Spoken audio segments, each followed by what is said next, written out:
anna salata tajibu bi awalil waqti wujuban muwassi'an.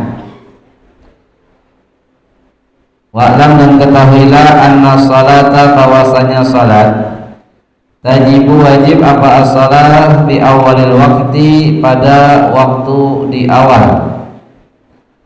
Begitu berkumandang adzan maka wajib kita laksanakan salat tersebut.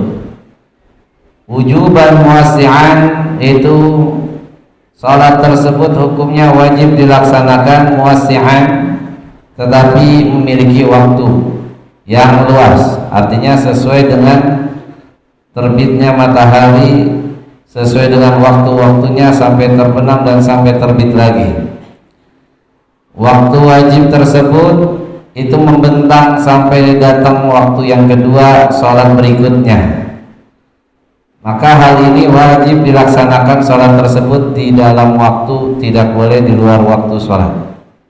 Kemarin sudah dijelaskan tentang waktu sholatnya. Falahu ta'khiru an awwalihi ila waqtin yasa'uha. Ketika wajib itu diberikan waktu yang cukup untuk sholat, maka falahu baginya at-ta'khiru mengakhirkan an awwalihi dari waktu sholat. Jadi boleh, hukum wajibnya masuk waktu sholat dia harus melaksanakannya, tetapi secara kewajibannya dia dikasih waktu sampai waktu berikutnya. Oleh karena itu falahu ta'khiru maka baginya at-ta'khiru mengakhirkan an awalhi dari waktu sholat ila waqtin yasa'uha sampai waktu yang mencukupi pada sholat. Jadi kira-kira dia dikasih waktu itu sangat luas sampai masuk waktu berikutnya. Minimal akhir dia lakukan yang kira-kira cukup untuk dilaksanakan sholat. Jadi misalkan sholat itu kita kira-kira laksanakan 5 menit. Jadi minimal dia itu masih boleh melaksanakan sholat di akhir waktu itu kira-kira jangan sampai kurang dari 5 menit. Jadi kalau injury time di akhir, di waktu-waktu penghujung, maka dia sudah terkena seakan-akan melalaikan sholat tersebut.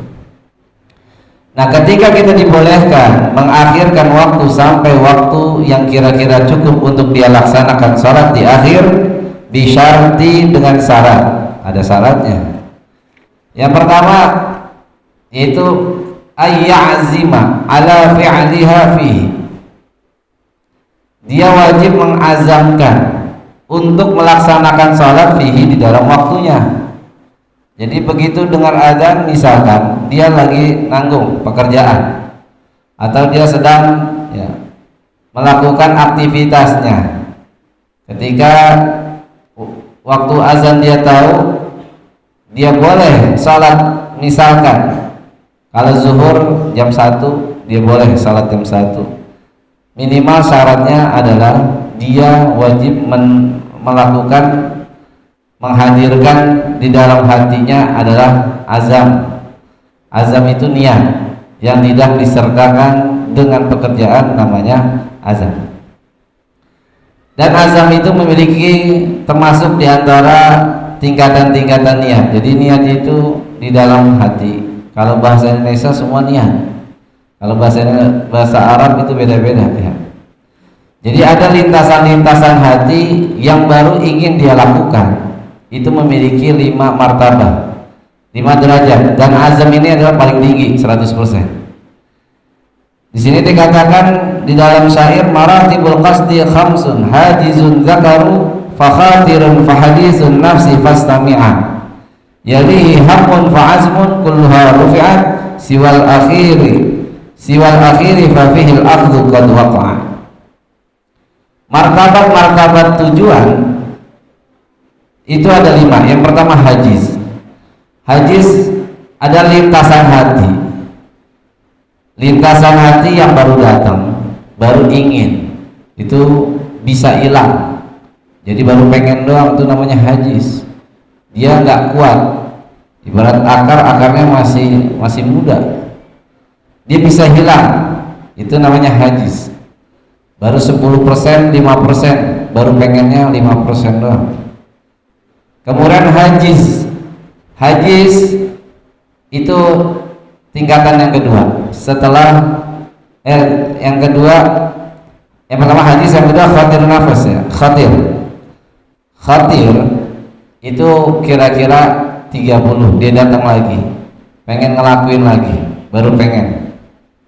Jadi ketika yang pertama dia hadir dalam hati kita, lintasan pikiran kita, dia hilang lagi, itu namanya hajiz. Jadi baru pengen bentar doang, hilang, udah nggak datang lagi tuh kepengenannya. Nah kalau khatir, dia datang lagi, ngelambe itu kepengenannya, kira-kira mau ngelakuin apa enggak, masih lemah. Nah statusnya masih 40% keinginannya dia, itu khatir. Nah yang ketiga hadisun nafs. Hadisun nafas, bisikan-bisikan yang terlintas dalam hati kita, keinginan-keinginan yang sudah mulai setengahnya, 50% antara ngelakuin apa enggak, itu hadisun nafas. Jadi dia posisinya 50-50 di tengah-tengah ya, baru pengen. Jadi hamun, masuk berikutnya hamun keinginan yang sudah mulai sedikit kuat, itu 70% ham. Jadi kalau seandainya dia baru pengen sholat, begitu adzan, didengar adzan, maka kalau lintasan hati tergantung kita mau yang mana, yang wajib minimal syarat itu boleh kita laksanakan adalah yang terakhir azam. Nah azam ini yang kelima. Azam itu udah 100% bulat, 100% dia pengen laksanakan, tapi karena hal sesuatu akhirnya ya mungkin diakhirkan. Itu apa sih hukumnya meletakkan daripada azam ini? Wahina izin, alasannya ketika dia sudah melaksanakan azam tersebut, belum melaksanakan sholatnya, minimal dia pasang itu azam, la ya'tham, maka dia tidak dosa. Lau mata qabla fi'liha, seandainya dia meninggal belum melaksanakan sholat. Gitu. Meninggalnya ternyata jam 1, tapi begitu adzan dia udah azam, saya azam, bahwasanya saya akan melaksanakan sholat, tapi saya nanggung nih lagi kerjaan ya. Maka dia meninggal jam 1, itu dia sudah tidak dosa lagi. Kenapa? Karena apa? Dia sudah meletakkan niat yang memang masih ada waktu untuk melaksanakan sholat. Karena waktunya sholat misalkan sampai jam 3, ternyata dia dipanggil oleh Allah jam 1. Walau ba'da imkanihi, walaupun dia setelah memungkinkan melaksanakan sholat. Bi khilafi ma idza lam ya'zam ala fi'liha, berbeda seandainya dia tidak meletakkan azam di waktunya. Begitu azan dia diem aja, dia udah tahu, atau mungkin lemah tadi, baru hajiz, baru khatir, baru hadisun nafs, baru ham, belum azam. Jadi azam itu minimal bulatnya niat dia untuk melaksanakan, itu namanya azam. Kalau niat dalam bahasa Arab itu yang berbarengan dengan amalannya, niatnya sholat ketika bareng takbiratul ihram. Tapi kalau baru pengen ya, tidak dilaksanakan berbarengan dengan amalannya, itu azam ya, ada yang disebut dengan azam. Dan kalau seandainya dia melaksanakan tadi sudah dipasang azam baru melaksanakannya, maka dia yang di awal matan tadi itu diperbolehkan dan tidak dosa. Bihilaf ma idza lam yazam ala fi'liha fa innahu ya'zam hina idzin. Maka kalau ternyata dia meninggal belum pasang niat azam, dalam hal ini dia dianggap dosa, meninggal punya hutang sholat. Dan nanti hukum dia punya hutang sholat itu antara ahli waris mengeluarkan fidyah dan tidaknya, itu perbedaan ulama dalam segi ya, apakah boleh dikeluarkan dari harta peninggalannya fidyah untuk meninggalkan sholat ketika masih hidup si mayit tersebut. Wal azmul mazkur khas wa huwa ahadu qismail azm wajib wa tsani azmul am. Dan ini adalah azam khas, azam individu yang memang sifatnya terus terpanggil selama 5 waktu itu berkumandang azan kita dengar, itu minimal pasang niat azam ini. Jadi banyak kadang orang nggak tahu, begitu aja ntar mau sholat baru entarnya lemah, entarnya yang mana dulu nih. Ya kalau seandainya mungkin dia macet, belum ada rest area untuk turun atau nggak ketemu masjid, ya itu masih mungkin dimaafkan. Tapi kalau memang dia ada masjid, dia nggak berhenti pada sudah waktu, nah itu maka dia sama saja melalaikan sholat. Nah azam am yang kedua tadi azam khas.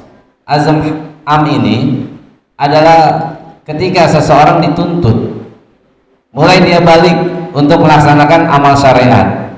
Mungkin Bapak Ibu hadir ya, semua di sini banyak yang belum paham tentang azam yang am ini.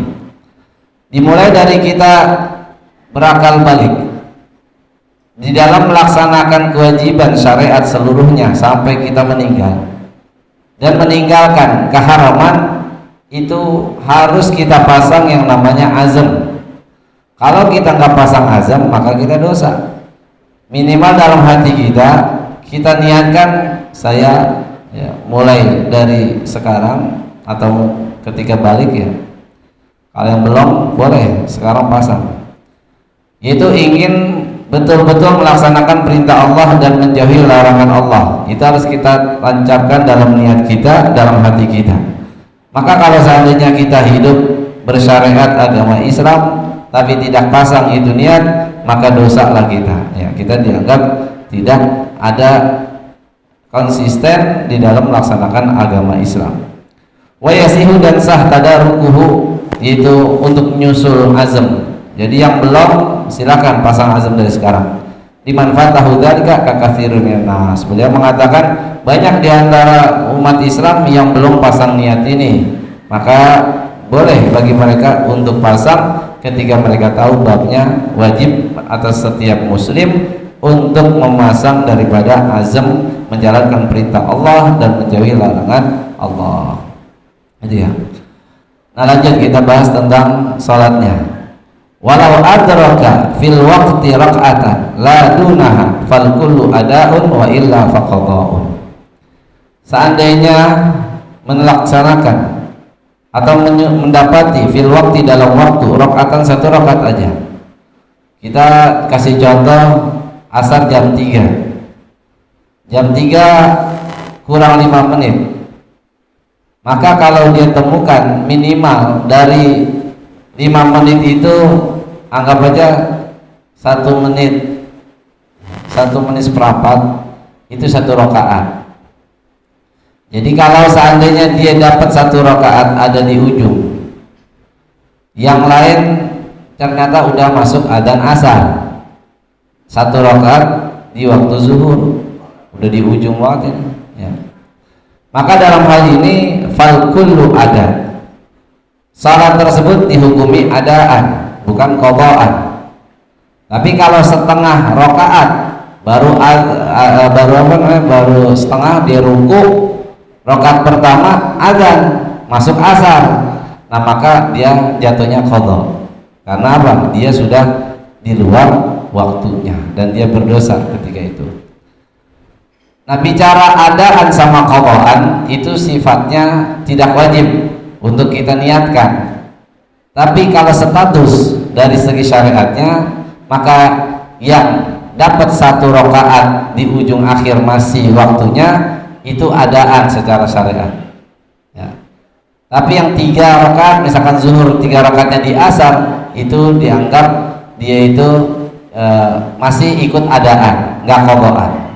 Itu bicara ada dan qadha. Tapi bicara dosa bagaimana? Nah, wa ya'thamu bi ikhraji ba'diha 'anil waqti wa in adraka rak'atan. Bicara bab dosa itu ya'tham, dia dosa. Kalau bicara adaan sama qadhaan itu istilah doang, istilah salatnya. Tapi bicara dosanya dia dosa bi ikhraji ba'diha 'anil waqti, dengan mengeluarkan sebagian salat dari waktunya, wa in adraka rak'atan, walaupun dia dapat 1 rakaat tadi ya. Jadi 1 rakaat di dalam waktu, 3-nya di luar, maka dia dosa walaupun statusnya masih adaan. Na'am law syara'a fi ghairi jum'ah Waqad baqiya ma yas'uha jazalahu bila karaha ayyutawilaha bil qiraati aw dzikri hatta yakhrujal waqtu. Naam ini istidrak. Naam iya, akan tetapi ya begitu. Lau syara'a, seandainya memulai takbir fi ghairil jum'ah, di luar konteks salat Jumat, waqad baqiya ma yas'uha, dan masih tersisa waktu yang mencukupiha pada salat, jaza maka boleh lahu baginya ya, kalau seandainya masih bisa waktunya dilaksanakan tadi bila karaha tanpa karaha. Contohnya begini, jam misalkan 3 kurang 5 menit tadi, kita selalu ambil konteks sholat 5 menit, contoh 5 menit itu udah standar sholat ya, nggak terlalu dipanjang-panjangkan. Dia cukup 5 menit sebetulnya kalau dia laksanakan, dia salam masih belum adzan. Ternyata dia itu karena mungkin baca suratnya panjang, akhirnya waktu ya yang dia laksanakan masih zuhur itu waktunya hanya dapat 2 rakaat. 2 rakaatnya udah adzan, padahal 5 menit kalau dimanfaatkan dengan rukunnya saja itu cukup. Boleh nggak dia panjangin? Maka di sini dikatakan an yutawilaha bil qiraah. Boleh baginya untuk memanjangkan dia dengan bacaannya. Boleh. Jadi 5 menit tadi dimanfaatkan 2 rakaat dengan bacaan surat panjang, itu boleh selain Jumat. Awil zikir, atau diperlama zikirnya, tasbihnya dibaca ya, harusnya 1 kali cukup, dibaca 3 kali hatta yakhrujal waktu, sehingga keluarlah waktu tersebut. Itu boleh ya. Wa illam yuqi minha rak'atan fihi, bahkan katanya walaupun dengan memanjangkan waktu yang harusnya 5 menit itu dia cukup untuk 4 rakaat, dia lamain cuma dapat 1 rakaat doang, walaupun seperti itu. Adal mu'tamad menurut pendapat mu'tamad. Kenapa? Karena secara hadirnya dia melaksanakan sholat itu dia boleh, dan penyempurnaan dia di dalam waktu tersebut dengan memanjangkan itu juga boleh, walaupun menghabiskan waktu tersebut dengan ibadahnya. Walidzalika ruwiya an Siddiq radhiyallahu ta'ala anhu annahu tawwala bihim fi sholati subuh. Satu ketika Sayyidina Abu Bakar As-Siddiq, beliau memanjangkan sholatnya di waktu sholat subuh sampai dikatakan begitu beliau salam kadati syamsu an tatlu'a. Hai Sayyidina Abu Bakar, hampir matahari terbit, dikit lagi isyraq ini. Ibaratnya udah isyraq. Beliau memanjangkan waktu subuh sholatnya mungkin dengan membaca surat panjang. Maka ketika itu beliau ditegur oleh makmum jamaahnya, oleh para sahabat yang lain. Beliau pun menjawab, faqala Allahu tala'at lam tajiduna ghafirin. Kalaupun seandainya matahari terbit, maka kita tidak termasuk kategori orang yang lalai. Nah, ini termasuk boleh untuk memanjangkan bacaan dalam hal memang seharusnya kita menyegerakan agar berada di dalam waktunya 4 rakaat tersebut. Tapi ini dibolehkan lantaran dia sudah ada perkiraan waktu untuk sholat, itu dianggap sah. Kemudian ada pun takbir, itu dia boleh memanjangkan dengan bacaan surat karena untuk penyempurnaan dia ibadah dengan khusyuk kepada Allah Subhanahu wa taala. Jadi begitu ya, boleh. Berbeda kalau seandainya waktunya nggak cukup. Tadi dia masih ada waktu 5 menit. Fa illam yabqa minal waqti ma yasauha, maka jika tidak cukup minal waqti dari waktu ma yasauha apa yang mencukupi pada sholat, waktu tinggal 3 menit lagi, dipanjang-panjangin. Ya, akhirnya waktunya keluar. 3 menit dia serius aja itu nggak cukup, apalagi dipanjangin. Ya. Al-Qadar Jum'ah atau salat Jumat, zuhur. Jumat itu kan adanya di zuhur, wajib dua-duanya ada di zuhur. Ternyata ketika ada di penghujung dia sholat Jumat dengan semua jamaah yang ikut sholat Jumat, maka dalam hal ini dia diharapkan untuk memperlama sholat Jumat sehingga 1 rakaat di luar Jumat itu dosa ya. Maka di sini disebutkan lam yajuzul maddu, tidak diperbolehkan maddu memanjangkan. Artinya dosa kalau belum ya cukup waktunya, hanya 3 menit lagi mau keluar dia lama-lamain. Berbeda kalau 5 menit. Wala yusannu, dan tidak disunahkan al-iktisaru ala arkani shalah li idraki kulliha fil waqti. Nah, ketika mencukupi waktu 5 menit tadi, apakah disunahkan untuk meringkas daripada rukun-rukun salat? Wala yusannu, dan tidak disunahkan al-iktisaru, meringkas ala arkanis shalah, atas rukun salatnya saja, li idraki kulliha, untuk mendapatkan ya, semua salat tersebut fil waktu, di dalam waktu. Jadi boleh, karena di antara kesempurnaan salat adalah membaca ya surat panjangnya atau surat pendek sesuai dengan kesunahan di dalam sholat. Nah, dalam hal ini kalau dia masih ada waktu, boleh dia perlama sholatnya, dengan catatan yaitu dia tidak sampai keluar waktu sholat, artinya sedikit waktu sholatnya atau sholat Jumat. Jadi kalau sedikit waktu sholatnya itu dia nggak boleh. Dikit lagi mau keluar 3 menit diperpanjang, itu nggak boleh, atau sholat Jumat. Jelas ya?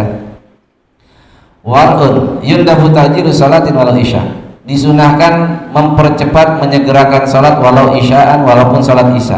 Kenapa di sini disebut walau isya? Karena salat isya biasanya panjang sampai datang waktu subuh. Itu lumayan panjang, paling panjang waktu adalah salat isya. Walaupun salat isya, kalau dikatakan walau isya ini biasanya ada khilafiyah. Kalau di dalam kitab Fathul Mu'in, istilah walau istidrak itu pasti di dalamnya ada khilafiyah. Ada yang bilang salat isya itu disunahkannya itu 1/3 yang kedua, jam 9 gitu ya. Ada yang bilang seperti itu. Tapi di sini beliau mengatakan disunahkan menyegerakan salat walau isyaan, walaupun salat isya li awwali waqtiha, pada permulaan waktunya. Jadi waktu itu yang paling pertama, kira-kira dia kalau seandainya dibagi misalkan 3, dia masih masuk 1/3 yang pertama ya. Afdalul a'mali sholatu li awwali waqtiha, afdalul amali as-sholatu li awwali waqtiha. Karena dalil dari hadis baginda Rasulullah SAW, beliau bersabda, paling utamanya amalan adalah salat pada awal waktunya.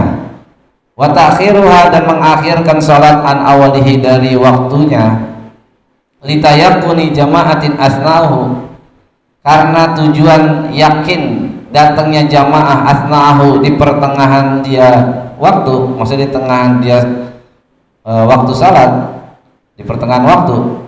Wa in fahusya ta'khiru, walaupun sangat buruk mengakhirkannya, malam yadhiqil waktu, selagi dia tidak terlalu mepet waktu tersebut, itu juga sama ya.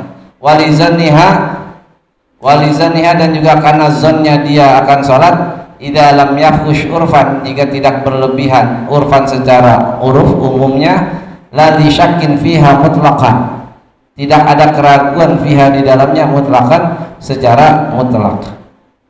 Jadi di sini disunahkan pertama sholat di awal waktu. Yang kedua wa ta'khiruha, dan disunahkan mengakhirkan sholat dari waktunya. Jadi ada 2 pembahasan. Secara umum waktu awal itu sunnah, kita laksanakan sholat di dalamnya. Nah, ada waktu yang ternyata kita mengakhirkannya juga sunnah. Kapan? Yang pertama, litayakuni jama'atin asna'ahu, karena kita yakin jamaah datang asnahu di tengah waktu. Misalkan contoh ya, di sini kalau dilaksanakan awal waktu sepi, anak-anak lagi belajar. Nah, begitu nanti setelah jam istirahat jam 1 anak-anak rame, nah maka disunahkan untuk sholatnya nanti nunggu jamaah banyak gitu. Jadi jangan kita berpatokan dengan dalil yang pertama. Dalil yang pertama itu disunahkan di awal waktu kalau memenuhi semua syaratnya, jamaahnya banyak ya. Tapi kalau jamaahnya sedikit, nunggu sebentar, mungkin 5 menit, bahkan sampai ya, mengakhirkannya itu ya apa artinya lama tapi tidak terlalu sempit, misalkan sholat sampai jam 2 sekalipun, itu masih disunahkan mengakhirkan sholat di akhir waktu itu demi ada harapan tadi. Minimal adalah litayakun, yakin. Walizaniha, dan yang kedua zon. Jadi yakin zon. Berarti ada dua indikatornya yang boleh diakhirkan. Yang pertama yakin 100%, jamaah ntar datang jam 1. Atau zon 70%, mendekati yakin, itu juga sama. Biasanya nih, biasanya. Dari mana kebiasaannya? Saya udah sholat di sini udah seminggu. Ini ntar jam 1 rame, ya jam 1 rame. Nah itu dengan zon, udah ada indikator, dia tahu bahwa ntar jam 1 biasanya orang pabrik bubar, orang kerja bubar, dia sholat, biasanya begitu. Nah itu zon. Tapi kalau ragu-ragu nggak disunahkan. Kalau ragu-ragu dia baru sholat di situ, ya dia nungguin aja, misalkan ntar juga datang, jadi kagak tahu, masih ragu-ragu, kira-kira datang nggak ya, ntar jamaah ada apa kagak ya, dia ragu-ragu 50%, maka dalam hal ini nggak disunahin mengakhirkan sholat, dia harus sholat ketika itu juga. Nah nanti ternyata jamaah datang, boleh nggak dia ngulangin sholat? Boleh, ya, itu namanya i'adatus sholat. Nah hukum mengulangi sholat, kalau sholat yang pertama kurang sempurna karena mungkin dilakukan dengan sendirian, yang kedua ini ternyata dengan berjamaah, maka itu sangat dianjurkan, disunahkan sholat ngulang. Jadi sholat ngulang itu dibolehkan, ya tertentu karena melihat sholat yang pertama tidak lebih unggul dari sholat yang kedua. Tapi kalau seandainya muadahnya dengan yang lebih sedikit pahalanya, nggak boleh. Dia udah jamaah rame, begitu dia diminta, misalkan jamaah sedikit, kecuali kalau dia diminta ya, berbeda kalau dia mau sholat lagi, ngelihat jamaah cuma 3 orang, dia ikut gabung, mau sholat lagi, itu nggak boleh, karena dia pertama udah sholat 10 orang, begitu dia sholat yang kedua dengan jumlah 3 orang, itu nggak boleh. Tapi kalau diminta, ya, diminta untuk nemenin sholat, ada orang sendirian sholat, ya diminta, temenin saya yuk sholat biar saya dapat pahala jamaah, maka ini diperbolehkan dan itu dianjurkan. Nah, Guru Al-Fakir Habib Salim mengatakan di antara ya alamat orang itu ya keberkahan panjang umur itu dia rajin menemani orang sholat, ya, untuk diajak sholat, menolong orang sholat, karena dia tadinya kalau sholat sendiri pahalanya sedikit, begitu dia temenin jadi sholat berjamaah. Nah ini insya Allah Allah panjangkan umurnya bagi mereka yang rajin menemani orang sholat gitu.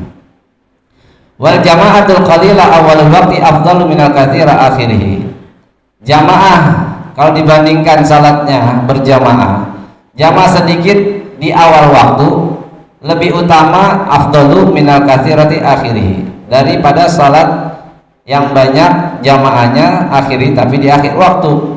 Jadi bicara jamaah 2 rakaat misalkan, ya, itu dua orang misalkan, nggak apa-apa, yang penting itu di awal waktu, dari segi jamaahnya itu afdal daripada dia harus nunggu jamaah yang rombongannya lebih banyak. Itu dari segi keutamaan untuk sholat awal waktunya.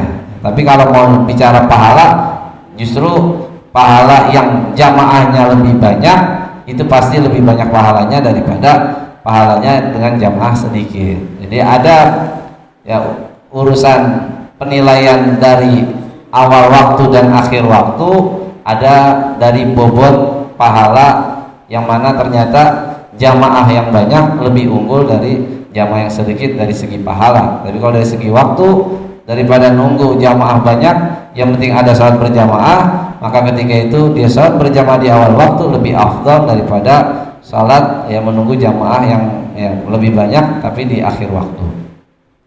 Wa yu'akhirul muhrim, dan diakhirkan atau wa yu'akhirul muhrim salat al-isya, dan mengakhirkan siapa al-muhrim, orang yang sedang ihram, tanggal 9 wukuf di Arafah, dia belum kedapatan, masih jalan, posisinya macet, padahal waktu Arafah itu terbatas dari mulai zawalus syams tanggal 9, begitu kumandang salat zuhur akhirnya selesai wukuf di Arafah itu sampai subuh tanggal 10.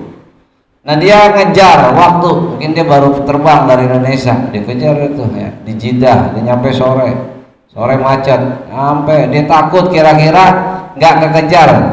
Ya, kalau sekarang mungkin lebih cepat ya, tapi kadang ada masalah-masalah ya seperti dia harus melalui proses pemeriksaan dan lain sebagainya, akhirnya dia tertunda, delay penerbangannya sampai detik-detik ingin mengejar wukuf di Arafah biar dia dapatkan, ketika itu dia sholat isya belum dilaksanakan. Maka dalam hal ini wa yuakhirul muhrim sholat al-isya wujuban, maka dia wajib mengakhirkan sholat isya, dia kejar itu wukuf di Arafah sampai dapat, sampai dia injak tanah Arafah, hukumnya wajib dia akhirkan. Alasannya apa? Li ajri khawfi fawati hajjin bi fawtil wuqufi bi Arafah, karena li ajri khauf, karena takutnya dia fawati hajjin, tertinggalnya haji. Dia udah ihram ya, dia udah ihram, udah pakai baju ihram, kemudian dia kejar tanah Arafah, ketika itu ternyata dia masih posisi di jalanan, masih lumayan panjang, sholat isya juga belum. Maka dalam hal ini dia kejar itu biar sampai ke Arafah walaupun harus mengakhirkan sholat isya. Jangan dia sholat isya dulu. Kalau dia sholat isya ternyata dengan dia sholat akhirnya dia nggak dapat nginjek tanah Arafah padahal dia haji tahun itu, maka dalam hal ini ya dia yang akan menerima risiko untuk haji tahun depan.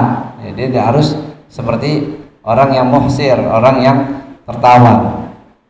Jadi dia tahun depan dianggap ya wajib haji lagi. Karena apa? Al-hajju Arafah. Haji itu intinya Arafah. Kalau tahun itu dia misalkan enggak nginjak tanah Arafah, maka hajinya wajib ngulang tahun berikutnya ya. Li ajri khawfi fawati hajjin bi fawtil wuqufi bi Arafah. Lau shallaha mutamakkinan, seandainya dia salat pada isya tadi mutamakkinan dalam keadaan memungkinkan, artinya standar. Li'anna qada'ahu sa'bun. Alasannya kenapa Islam mendahulukan haji dulu daripada sholat? Li'anna qada'ahu, karena mengqadha akan wukuf, sa'bun itu perkara sulit. Jadi perkara sulit, nggak main-main. Bukannya berarti kita ngeremehin sholat. Ini kan bicara ketika dihadapkan akan dua beban wajib, mana yang didahulukan? Wukuf di Arafah atau sholat isya? Maka dalam hal ini sholat isya ngalah, biar wukuf dulu. Kenapa? Karena wukuf adalah perkara sulit. Wassalatu, dan salat tu'akhiru itu diakhirkan, li'annaha ashalu min masyaqqatihi, karena salat itu lebih ringan, lebih mudah daripada beban wukuf. Kalau beban wukuf kan butuh ngumpulin duit lagi, belum tentu dia tahun depan berangkat, dia dapatnya tahun kapan tahu, ya, nyetor lagi. Beda sama umroh. Sah nggak kalau dia umroh wukuf? Sah nggak? Dia ke Arafah lagi umroh, sah nggak? Nggak sah, karena wukuf adanya tanggal 9 doang, dari matahari ya tergelincir, yaitu dari zuhur sampai subuh, waktunya mepet. Nah karena itu akhirnya ditimbang-timbang, sholat isya dikalahkan, dia harus kejar yang namanya wukuf di Arafah. Wa yu'akhiru aydan wujuban, itu dalam konteks wukuf. Dan juga ya dalam hal diakhirkan juga yang sifatnya wajib, sholat itu boleh diakhirkan dan hukumnya wajib mengakhirkan sholat. Man, yaitu orang ro'a nahwa ghariqin, melihat yang orang butuh pertolongan kita karena gharik, karena dia itu tenggelam, au asirin, atau dia tertawan, atau dia harik misalkan, atau dia kebakaran. Kita mau sholat, ada orang teriak-teriak minta tolong. Nah kita tolongin. Lau anqadhu kharajal waktu, seandainya pun kita nolongin dia akan keluar waktu, maka wajib kita tolongin orang itu biar dia selamat, baru kita sholat, walaupun kita mengakhirkan waktu sampai keluar sholat. Nah ini, jadi jangan sampai kita meremehkan sholat, apapun sholat, yang ketika kita lihat kondisi sholat itu apapun ya, ini adalah artinya sifatnya wajib, tetapi ada beberapa hal yang memang kita kedepankan, seperti tadi mendahulukan yang hukumnya lebih wajib dari yang wajib. Jadi ada yang wajib tapi ada yang lebih wajib, menyelamatkan jiwa seseorang sampai dia nanti ya hidup. Artinya kalau kita nggak selamatin dia mati, maka sholat kita tergadaikan lantaran ya kita menolong orang tersebut, maka itu adalah wajib kita tinggalkan, maksudnya kita akhirkan, ya tinggalkan sholat waktu itu, dan dia wajib tolong karena memang sifatnya dia ketika itu dipanggil untuk menolong atau berjiwa sosial. Maka dalam hal ini syariat pun menyesuaikan. Jadi banyak hal-hal syariat. Nah tapi kalau dalam hal-hal tertentu kita nggak sholat, nah ini yang jadi masalah. Ya kita tidur, nanti ada bab masalah tidur juga. Habis ini bab tidur ya, tapi kita bahas insya Allah